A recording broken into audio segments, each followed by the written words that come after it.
Hello, good afternoon, wherever you are in your comfortable spot of choice, whether you're in pajama or whether you're in proper clothes, whether you've showered or not, we shall not judge. My name is Amanda Witdarmono and I am still in school. I started my life in school as a kindergarten. I was 3 years old, like most of we all when we started. And then we moved up the ladder, right? Like from primary school, middle school, and high school. And then come college, when I chose to major in education, little did I know that I would not actually graduate. Why? Because I keep coming back to school to this day as part of my career. I have been working in education since I graduated, and right now I'm working with teachers specifically in their capacity development for over 5 years now. See, being an education major, you carry that with you, right? To dinner parties, to family gatherings. They would ask, what did you study in school? Or what is your job? What do you do on the daytime? You carry that with you. And when they know that you're in education, they start just throwing all these comments. And I realize everyone has very strong opinions about schools. Their opinions would firstly revolve around curriculums. It's not practical enough. The things that I learn in school, it is not benefiting me as an adult. They should teach ABC. They should teach this. It's not practical. I didn't learn anything. School should teach about this, about that, right? They are very fiery and opinionated about that. And the second thing that they usually say is about the teachers. You as an Indonesian teachers, what do you think about our teachers comparing them to Singapore teachers, to American teachers, to other countries' teachers? How are they? Our teachers are not strong enough, right? They are not good enough, right? So people would always have all these comments. See, I may be biased, but the more I work with teachers, the more I see that teaching is not a job where you just put your skills. You put your hearts. And when you have invested your time for 5 years, 10 years there, you become very good and skillful in it. You might not have the skills, you might not have the capacity development that the system should give you, but at the very least, teachers have their heart at the right place. But coming back there, people are always very opinionated about what schooling should look like. As if me right then, right there, could actually do something to change the curriculum, to change how schooling should look like. And then as a decent adult, you sit and you reflect, right? Why is that so? Why are people so opinionated about that? See, when you're lucky, and I assume most of us are who are sitting behind this screen watching TEDxITB, you have spent more than a decade of your life sitting in school. You know what schools look like. You know that a classroom would consist of a whiteboard, of a chalkboard, and then of the seating arrangement that looks exactly like that. You know that when an adult called teachers come into the classroom, what would he or she do? Where he or she would navigate themselves in the learning, in the teaching time. You know what is happening through the day. You know what happens at 7 a.m. when the bell rings. You know what it means. You know when recess comes, you are allowed to go out from the classroom to actually do something. And being human, with that experience, you pick what is wrong. You pick what is not right. Right? Oh, I went to a school that's too homogeneous.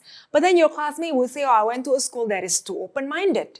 Or you went to a very strict school and then you say, oh, my school is very disciplined. And then your classmate would say, oh, my school is very open-minded about the rules. See, everyone has an opinion of how it can be better. Why? Because it's a universal experience. It's so universal that everybody can relate to and they feel strongly for. The more I talk to people, the more I see that aside from being universal, the schooling experience is also unchosen. We don't choose our first experience of schooling. See, who here picked their primary school? Please raise your hand. Because as a 5-year-old, as a 6-year-old, you didn't understand what good education means. I want to go to this school because the building is better. Or I want to go to that school because the teachers seem nicer. No, most likely, our parents, our grandparents, our caretakers, they are the ones who make this imperative first decision. And conversation with parents through my time in schools, I usually ask, why did you send your kids here? Why did you send your kids there? Their reasons mostly have nothing to do with education. It's logic, it's distance. Oh, because the school is right in front of my house. Oh, because the school is next to the elder sibling school. right? But this decision, it makes you sit in that uniform for at least 6 years. You follow the rules. You follow whatever the adult called teacher tells you to do, all the homeworks that you're supposed to do. But why? Why, right? What were your reasons? If we ask kids nowadays, or when I was teaching, I asked them, why are you here? Why do you go to school? Now, obviously, they are still very young and they don't know. All they told me was that, oh, I just have to go to school. You just have to, but why? There's no reason, no logic behind that. Or another reason that they are told is schools will make you smart. Also, how? Why? Is it because of the homework that you were doing? Is it because of the exams that you were taking? Or is it because of the people that you were meeting? Why is going to this specific building 5 days a week for more than 4 hours would actually make you smarter? See, if we're lucky, we are conscious about what we are doing in that time, in that primary schooling. But then if we're not, probably we only realize that in middle school or high school or sometimes in university. And it's all right. And everyone will have an opinion because get this, education is never neutral. Our country has been independent for 75 years, right? And the curriculum has changed more than 10 times. Why? Because Indonesia is cherishing an ideology called Pancasila. Pancasila is very much secured there and wants to be nurtured into these young citizens so that they grow up and they can guard it with all their hearts too. Pak Ki Hajar Dewantara, as he was fighting for the country's independence, he came up with this idea of Taman Siswa, and then he talked about this idea with Maria Montessori, whose name we also might be familiar with, and then he's advocating play in learning. But he's also nurturing nationalism and the identity of being Indonesian there. Education is never neutral. My first class in university as a future teacher, it's called Fundamentals of Thinking, which made me think, well, my fundamentals of thinking is different than my next chair buddy's fundamental of thinking, right? It's clearly subjective to the culture. And that is seen as your first class, your first ammunition, your first responsibility as a teacher. And it makes me think as to how my own culture as an Indonesian, as in Jakarta culture too, to be more exact, what is that culture? What is that fundamentals of thinking? And how me as a teacher standing in front of the classroom, how am I going to impart that to these little people who are ready and eager with their pencil, with their paper, listing and writing everything that I'm saying? Get this, people go to school for various reasons. Through my travels, I meet people in urban cities, right? Jakarta, Bandung, Surabaya. And most of these people's reasoning to go to school is economy. I want to go to school and become a doctor so that I can earn a good livelihood, so that I could provide a roof for my family and bring food every night, every evening for my family. It's economy, it makes sense. Life is hard, and if you are spending that amount of time in school, you do want to get some financial compensation for that. But it's different when I went to visit Sumba Barat Daya, right? There, the reasoning for people to go to school is social status. You might go to middle school, high school, go on to university, master's, PhD, and then you become the beam, pride, and joy of your family. It doesn't matter what you do. It doesn't matter how much money you have in your bank. As long as you go to school, that is a social status. See, that's different, right? It's different again with middle school kids that I met in Kalimantan, where they are in school just waiting to be married off to their neighbors, to their family friends, because that is the reasoning for them sitting in that chair all throughout the day, all throughout the week.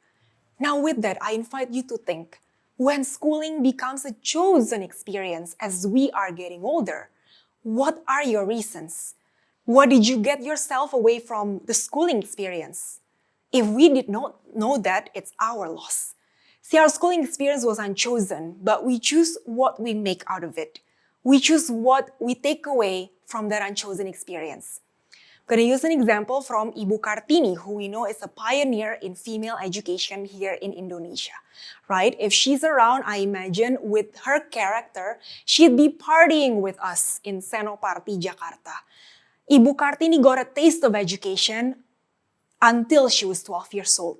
Right? She got a chance of, exploring. These are some ideas. This is what being learned means. This is what being able to count feels like. This is what being able to play around, frolic around with ideas feels like. And then boom, limited. As a Japanese girl at the time, she had to stay home. See, she can be bitter, right? And probably she was. We didn't know. We knew the good stories. But she chose to make the better part of it. She chose to not stop learning through the books that she continued reading from her brother. She chose to not stop learning from the letters that she kept writing to her friends both in the Netherlands and also in Indonesia beyond the confinement of her house. We also did a little survey to friends from ITB. What did you actually take away from your schooling experience all through grade school? Grade school means SD all the way through SMA, primary through high school. Some people said that, oh, I learned that grades, it's not that important. I only realized it later. So why did you sit on all those tests? Why did you study so hard? Why did you listen to your teacher saying, oh, study, study, study, if grades is not important anyways? Another comment said that, oh, I learned that I shouldn't take things seriously because what you learn is not that important anyways. So what is a good social capital that you can bring to life if not the things that you learn in schools? Another comment also said, oh, I learned about how people dream without any concrete action plan. See, you see all this building that we can all have various experience of schooling. It can be unchosen, but also you can make something out of it. We also read comments where people think, oh, again, like the one that I just mentioned, how people dream without any concrete action plans. You can visualize something, but then also you need to come up with execution steps, right? What are the next actionable plans? You also learn about tolerance. As you were meeting a Buddhist friend, as you're meeting a Muslim friend, you're meeting a Catholic friend, how does it look like? How does it feel like if we all live together? You learn how to deal with different people too, from teachers to fellow students to canteen ladies. You learn how to navigate those social dynamics. And for some people who were away since they were young, they learned about independence. They learned about living on their own. We mold those experiences into lessons. Through what? Through the time that we sit down with ourselves reflecting. Through the times that we sit down with ourselves making sense of each single episode that is happening in our life and seeing what are the path, what is this pattern, what is the similarity, what is the difference, and where am I going in this life? Where is life leading me? And in that reflection is how our unchosen schooling experience in our early years of life was part of it. That probably you are an advocate for social justice because you had a teacher who is very idealistic that society's poor is already lost because of the system, for example. Or that you are an artist because you had a teacher who knew that you had that talent and actually gave you an opportunity to develop that and went to the distance of talking to your parents. Your primary schooling experience matter. It's how we all look at it. See, coming back to that dinner party in the beginning of this talk, everyone has opinions about schooling. And it can be sometimes pretty annoying, but I choose to see that everyone is hopeful. Everyone is hopeful that schooling could better serve their lives as adults. That if they learn about empathy, they could better relate to other people. That if they learn about financial literacy, they could avoid that family bankruptcy and actually save more for their kids' college funds. That if they learn about emotional regulation, they could have a more fulfilling life with their family and significant other. I also chose to see those comments that everyone is hopeful on how the next generation could benefit further from schooling. That regardless of how irrelevant the things that you're learning in school, regardless of how boring it is, regardless of how much money you might be spending on schooling, that education is still the key to better livelihood. That the faith in education is still so massive that they become so opinionated about it. So that the next generation, through schooling, could live a more fulfilling, more wealthy, more healthy life. And that opinion that they are throwing, it's their contribution to make schooling more better, to make schooling more fulfilling and meaningful and relevant. The schooling experience is universal, but it was started very much as an unchosen path for most of us here today. We didn't choose our primary schooling. But at the very least, we would walk away from this talk and seeing the silver lining, being able to point out that I might get bullied, but I now became a more courageous individual. I'm able to talk to all kinds of people. Scary people, kind people, quiet people, I'm okay because of that probably pretty not nice experience of being bullied. I hope we can all look back and see the silver lining, the optimistic meaning that we will carry with us, and how we all have metamorphosized through the years. Since that day when we were carried by our parents in that uniform, being sat down in that chair as a first grader, up to now, until we're in college, until we're together in this event, and probably later as you're moving on in your career. And how, also looking ahead, we will continue to metamorphosize and become sharper individuals. And with that, tips literally, thank you for coming to my TED Talk.